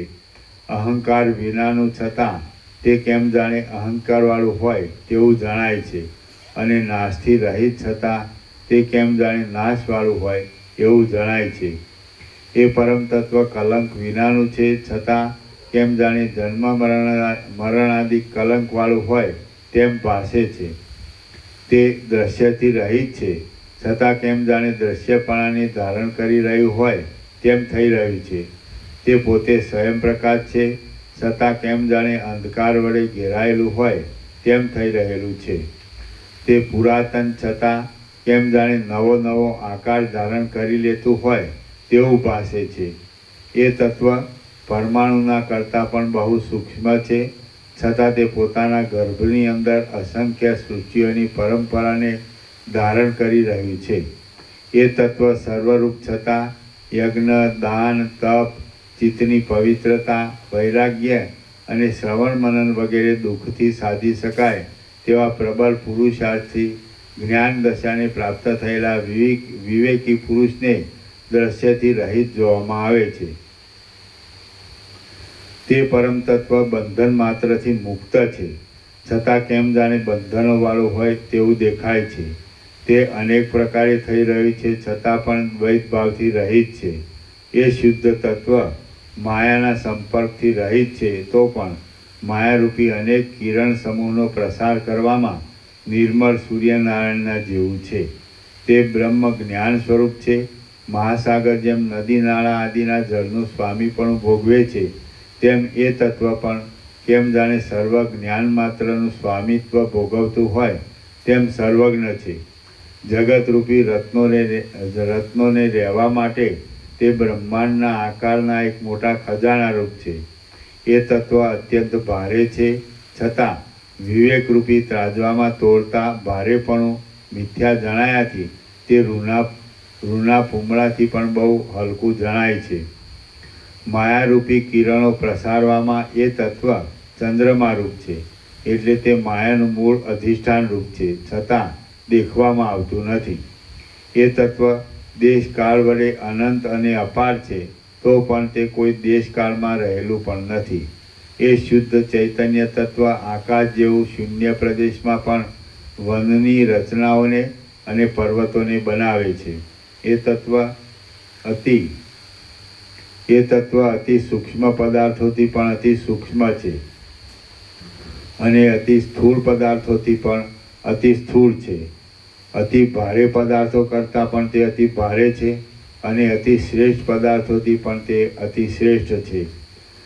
અંદર શૂન્યતાને લીધે તે કર્તા કર્મ અને કરણથી રહિત છે. કર્તા કર્મ અને કરણ એટલે અસાધારણ કારણને કરણ કહે છે. અંદર શૂન્યતાને લીધે તે કર્તા કર્મ અને કરણથી રહિત છે અને કારક તથા કારણ એ બંનેથી પણ રહિત છે. છતાં તે કેમ જાણે કર્તા કર્મ આદિ વડે ઘણા કાળથી યુક્ત હોય તેવું છે. તે જગતરૂપી રત્નને રહેવાના સંપુટ રૂપે છે, છતાં તે નિત્ય અરણ્યના જેવું શૂન્ય જ છે. તે અનંત પર્વતોના જેવું કઠણ છે, છતાં આકાશ કરતાં પણ સુકોમળ છે. એ તત્વ અનાદિકાળથી નિત્ય જ છે, તો પણ પ્રત્યેક વસ્તુમાં અને પ્રત્યેક સમયમાં કેમ જાણે કોમળતાથી નવે નવે રૂપે થઈ રહ્યું હોય તેવું દિશે છે. તે પ્રકાશમય છે, છતાં અજ્ઞાનના આવરણને લીધે અંધકાર જેવું જણાય છે. તે જગતને ઢાંકી દે છે, તેથી અંધકાર જેવું છે, છતાં એ તત્વ સર્વત્ર પ્રકાશ રૂપે પ્રસરી રહેલું છે. એ તત્વ પ્રત્યક્ષ છતાં દુર્લક્ષ્ય, ઘણી મહેનતે માણ જાણી શકાય તેવું છે અને અજ્ઞાન દશામાં પરોક્ષ છતાં જ્ઞાન દશામાં પોતાની પાસે જ રહેલું છે. એ તત્વ ચૈતન્ય રૂપ છતાં અવિદ્યા વડે જડ રૂપ દેખાય છે અને અજ્ઞાન વડે જડ રૂપ દેખાતા છતાં પણ તે ચૈતન્ય રૂપ જ છે. એ તત્વ હુરૂપ પણ છે, છતાં તમારા રૂપ પણ થઈ રહેલું છે. તે તમારા રૂપ છે, છતાં મારા રૂપ થઈ રહેલું છે. તે મારાથી એટલે કે અહંકારથી જુદું છે, છતાં હુરૂપ જ થઈ રહેલું છે. તે બ્રહ્મ દ્રષ્ટિએ હુરૂપ જ છે, છતાં કેમ જાણે જુદું જ હોય તેવું લાગે છે. આ પરબ્રહ્મરૂપી ભરપૂર મહાસાગરની અંદર આ ત્રણ લોકરૂપી તરંગો કેમ જાણે ઉછાળા મારતા હોય તેવા દેખાય છે. બાકી તરંગ જેમ જળરૂપ છે તેમ એ સર્વલોક બ્રહ્મરૂપ જ છે. બરફ જેમ સફેદ રંગ ધારણ કરે છે તેમ બ્રહ્મ તત્વે પોતાની અંદર રહેલી આ સર્વ દ્રશ્ય જાળને વિવર્ત ભાવથી ધારણ કરી રાખેલી છે. જેમ બરફને લીધે તેની અંદર રહેલું ધોળાપણું જોવામાં આવે છે, તેમ ચૈતન્ય તત્વને લીધે જ તેની અંદર રહેલી આ સૃષ્ટિ જોવામાં આવે છે. આ પરમાત્મા દેશકાળરૂપી અવયવથી રહિત છે, છતાં જળ જેમ તરંગનો વિસ્તાર કરે છે તેમ તે મિથ્યારૂપે રાત દિવસ કેમ જાણે જગતનો વિસ્તાર કરતા હોય તેવું ભાસે છે. આ ચિદાકાશરૂપી વિશાળ જંગલની અંદર પંચ મહાભૂતરૂપી પાંદડાના ફેલાવાવાળી આ જગતરૂપી જીર્ણ મંજરીઓ વિકાસને પ્રાપ્ત થાય છે. એ પરમાત્મા જીવ જગત આદિના આકારે થઈ રહેલા પોતાના પ્રતિબિંબને પોતાની મેળે જ જોવાની ઈચ્છાથી પોતે અત્યંત નિર્મળ આકાર ધારણ કરી લઈ અરીસારૂપ થઈ રહેલા છે. અનંત બ્રહ્મ સત્તાની અંદર આકાશરૂપી ઉંબરાના વૃક્ષના ફળના જેવા બ્રહ્માંડના પોતાની ઈચ્છા વડે કલ્પી લીધેલ એક ત્રૈલોક્યરૂપી અવયવની અંદર દીપી નીકળતા સૂર્ય વગેરે દેવો અને તેનાથી જ ઉદયને પ્રાપ્ત થનાર ચક્ષુ આદિ ઇન્દ્રિય સમૂહ જીવરૂપ આત્માને રૂપ આદિ વિષયોનો અનુભવ કરાવવામાં સાધનરૂપ ઉપયોગી થઈ જગતમાં જે અનેક ચમત્કારો બતાવે છે, એ પરમાત્મા અંદર રહેલા વાસનામય પ્રપંચ વડે અને બહાર રહેલા જગતરૂપી પ્રપંચ વડે જાગ્રત અવસ્થામાં અને સ્વપ્ન અવસ્થામાં અનેક રૂપે થઈ રહેલા છે. સુષુપ્તિ અવસ્થામાં નાના પ્રકારે નહીં દેખાતા તે એક રૂપે જ દેખાય છે. એવી રીતે ભાવ અને અભાવવાળી સ્થિતિથી બહાર અને અંદર સર્વત્ર એ જ તત્વ રહેલું છે. આ સર્વ પદાર્થોની શોભા એ પરમાત્મા રૂપ જ છે. અને જેમ જીભ પોતાના મુખરૂપી ગુફાની અંદર રસાસ્વાદનો ચમત્કાર બતાવે છે, તેમ એ પરમાત્માની અંદર તેની જ ઈચ્છાથી તેના જ પ્રયોજન માટે વિવિધ પ્રકારના ચમત્કારો કર્યા કરે છે. ચેતન સત્તાને લીધે જ મધુરતા બતાવનારા રૂપ રસ આદિ વિષયોને પોતાના પ્રદેશમાં ધારણ કરી રહેલું અને જગતમાં દેખવામાં આવતી સુખ દુઃખ કામ ક્રોધ જન્મ મરણ ઇત્યાદિ અનેક ચક્રીવાળું એ જગત પરમાત્મા રૂપી જળના રસરૂપ છે. જેમ સૂર્ય આદિ તેજોમય વસ્તુનું પ્રભામંડળ સૂર્ય આદિ પોતાના અધિષ્ઠાનમાં જ લય પામી જાય છે અને પાછું તેમાંથી જ ઉદય પામે છે, તેમ સૂર્ય, ચંદ્ર, અગ્નિ આદિ દેવતાઓ અને નેત્ર આદિ ઇન્દ્રિયો એ સર્વના તેજ વડે પ્રકાશથી પદાર્થોની શોભા પ્રકાશમય પરમાત્મામાં સુષુપ્તિ તથા પ્રલયમાં લીન થઈ જાય છે અને જાગ્રત અવસ્થામાં તથા સ્વપ્ન અવસ્થામાં તેમાંથી જ ઉદય પામી ખડી થઈ જાય છે. જેમ બરફની અંદર શ્વેત ભાવ રહ્યો છે તેમાં સર્વ જગત બ્રહ્મમાં જ રહેલ છે, તેથી બ્રહ્મરૂપ જ છે. જેમ ચંદ્રમાંથી તેના કિરણો બહાર પ્રસરે છે તેમ ચૈતન્યમય બ્રહ્મમાંથી જ આ સર્વ પદાર્થોની શોભા બહાર પ્રસરી રહેલી છે. એ પરમાત્મા રૂપી એક નિરવયવ રંગમાંથી આ જગતરૂપી ચિત્ર બનેલું છે. ખરી રીતે તે જન્મ આદિ સદભાવ વિકારો તથા પરસ્પર એકબીજાથી પદાર્થોનું ભિન્નપણું બતાવનારી વિચિત્રતા ઇત્યાદિથી રહિત જ છે અને શાંત કેવળ પરબ્રહ્મ રૂપે જ સર્વત્ર રહેલ છે. આ પરમાત્મા રૂપી વન વૃક્ષમાંથી જ દ્રશ્યરૂપી શાખાઓ અને જગતના સમૂહરૂપી ગુચ્છાઓ ઉત્પન્ન થાય છે અને તે આકાશરૂપી આંગણાની અંદર પોતાની મેળે જ મજબૂતપણે રૂઢ થઈ રહેલી છે. આ પરમાત્મા રૂપી અચળ પર્વતની અંદર વૃદ્ધિ અને નાશવાળી અને નાના પ્રકારના પદાર્થો રૂપી અનંત પુષ્પોને લઈ જનારી દ્રશ્યરૂપી નદી નિરંતર વહ્યા કરે છે. દૈવરૂપી નર્તકી આ ચિદાકાશરૂપી રંગભૂમિની અંદર પોતાના કરેલા આરંભને જરા પણ નહીં અટકવા દેતા અનેક કલ્પરૂપી ઉત્સવના દિવસમાં જગતરૂપી હાવભાવ બતાવવાથી ભ્રાંતિનું અનુકરણ કરી નિરંતર નાચા કરે છે. એટલું જ નહીં પણ તે પોતાના કાળરૂપી બાળકને આ બ્રહ્મરૂપી રંગભૂમિમાં માયારૂપી ચંદરવાની નીચે વારંવાર નચાવ્યા કરે છે અને અનેક વખત સમેટી લઈ તેને વળી પાછો ખડો કરી દે છે. એ બાળકના માત્ર આંખ ઉઘાડવા મીંચવામાં જ કરોડો બ્રહ્માંડોના મહાપ્રલયો અને નાના પ્રલયો થઈ જાય છે. જેમ અંદર સેંકડો પ્રતિબિંબ પડે તો પણ અરીસો ઈચ્છા આદિ વિકારોથી રહિત અને જેવો છે તેવો જ રહે છે, તેમ આ પરમાત્મા પણ અનેક બ્રહ્માંડોનો પોતાની અંદર ઉદય થાય તો પણ ઈચ્છા આદિ વિકારથી રહિત, શાંત અને નિર્વિકાર રહી પોતાના સ્વરૂપમાં સ્થિર રહે છે.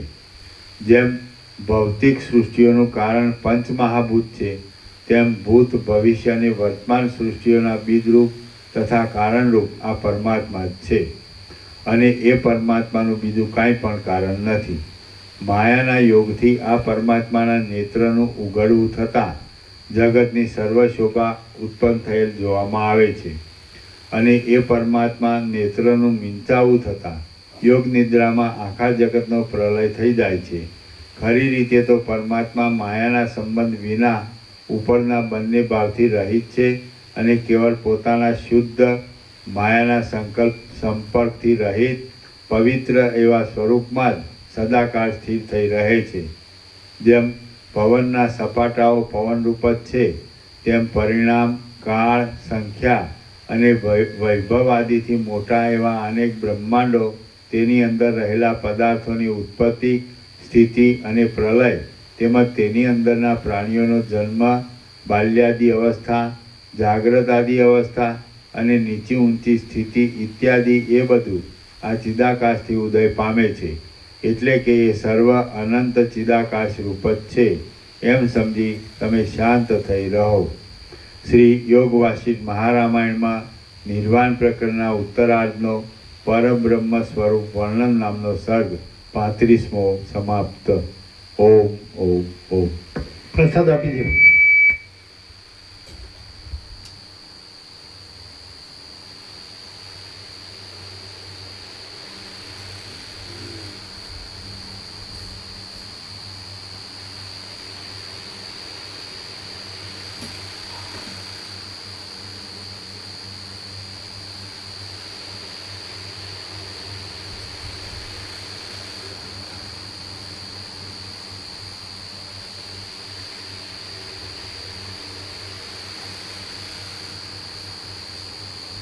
ભેગા.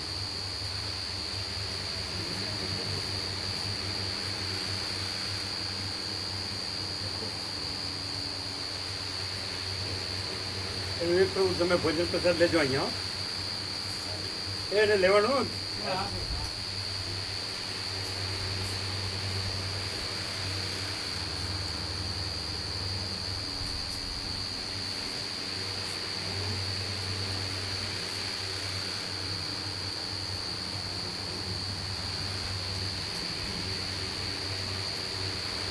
એને ભોજન પ્રસાદ લેવડાવજો.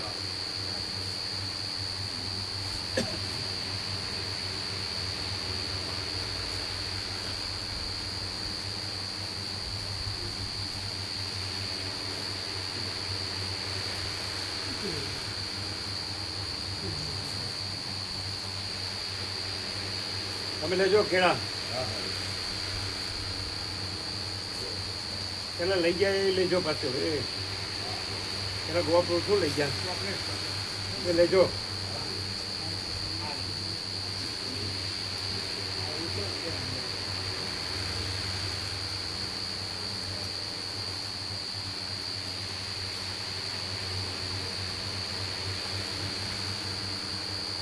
આ ચોકલેટ એ લેજો ને અને ભોજન પ્રસાદ લેજો.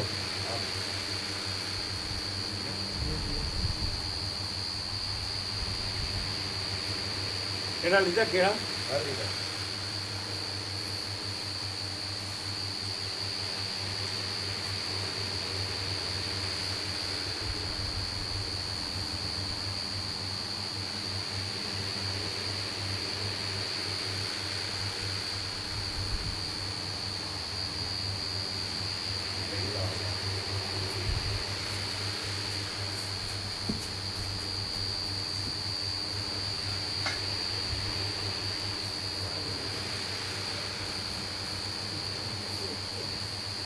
એકદમ ક્લિયર છે. એકદમ પ્રકાશ વી પ્રકાશ કેવલ પ્રકાશ અનંત ચૈતન્ય પ્રકાશ અનંત ચૈતન્ય શાંતિ સહજ સહજ સહજ પરમ શાંતિ સહજ પરમ આનંદ સહજ પરમ પ્રકાશ है ना. बिल्कुल बिल्कुल बिल्कुल.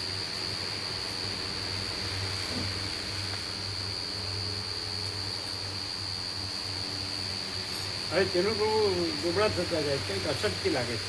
ના બોલો. હાથે કરીને થાય ના પૂરતી છે. ફૂલ પ્રસાદ લઈએ છીએ શું હાથે કરી એટલે એમના આ શરીર આજે વજનમાં આપે ને એટલે પેલું જોતા જાય. એટલે આનંદ થાય છે એમને કે વજન શરીરનું ઓછું રહે ને એટલે સરસ પૂરતી રહે ને. કેટલું છપું અશક્તિ ના રહેવી જોઈએ. ના એ ખાય એ પ્રસાદ તો લે છે પ્રસાદ તો લે છે.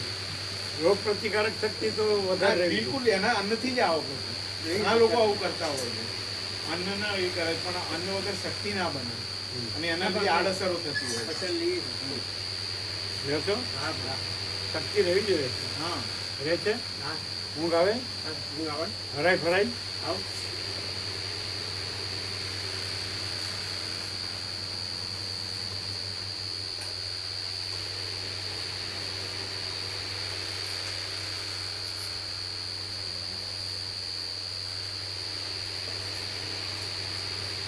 આજે પેલા આવ્યા નહીં મામા પ્રભુ એ રક્ષાબંધનમાં લાગી ગયા.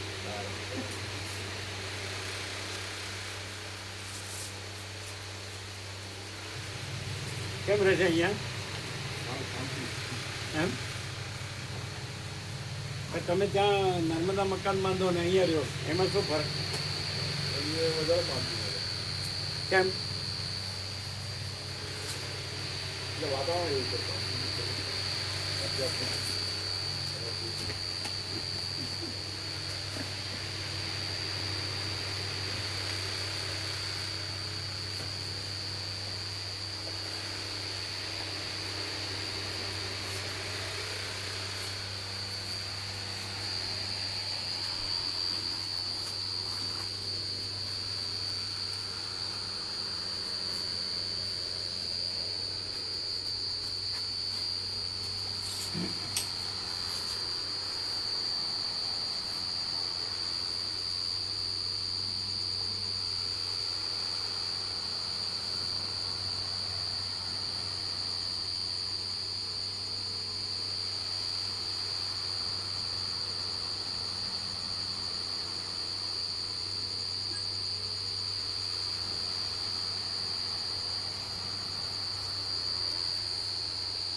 આ પંખો બંધ કરજો પછી આ બધું ઢાંકી દેજો ગમે એવો વરસાદ હોય તો પલળે નહીં કાંઈ